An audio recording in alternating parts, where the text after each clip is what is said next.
Meanwhile, let's move on to ISIS.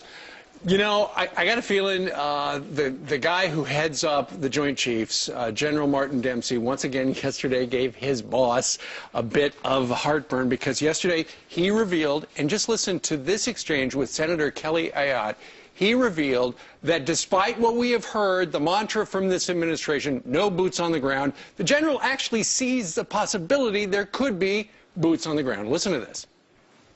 I'm not confident how this is going to happen without the assistance of our trained special operators on the ground here.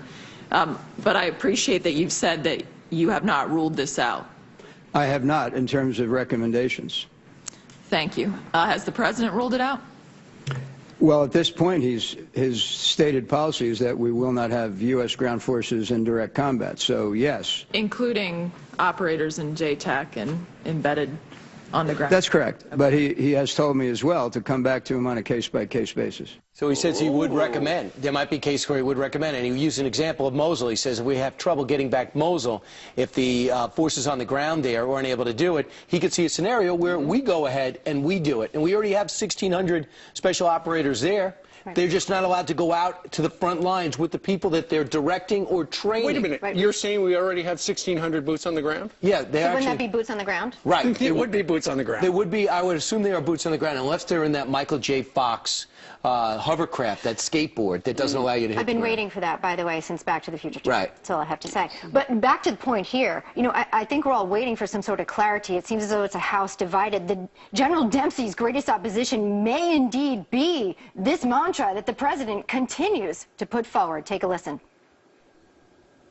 We will not be sending U.S. troops back into combat in Iraq. American combat troops will not be returning to fight in Iraq. I've been very clear that we're not going to have U.S. combat troops in Iraq again. American combat troops will not be returning to fight in Iraq. It will not involve American combat troops fighting on foreign soil.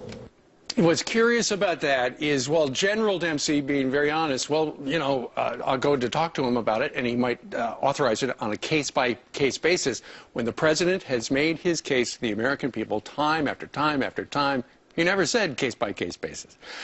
Why would he box himself in? He didn't have to. There was an urgency to do so. It wasn't going to affect the election either way. It's politics. It's politics. You know, we need a commander-in-chief when it comes to wartime. Thankfully, the general there, you know, a Joint Chiefs of Staff is actually saying, hey, we're going to evaluate. If this plan A isn't working, we will most significantly consider Plan B and propose that to the president. And the general did say that only 26 of the 50 Iraqi brigades are capable of confronting ISIS. That's half of them, which is troubling. But the good news is the president did order 3,000 boots on the ground to battle Ebola in Liberia, and that is a step in the right direction. Yeah, can anybody else do anything? I mean, can the EU send over anybody? We got to help. Can. Yeah. Our viewers can. Can they stop? Can another country stop a virus?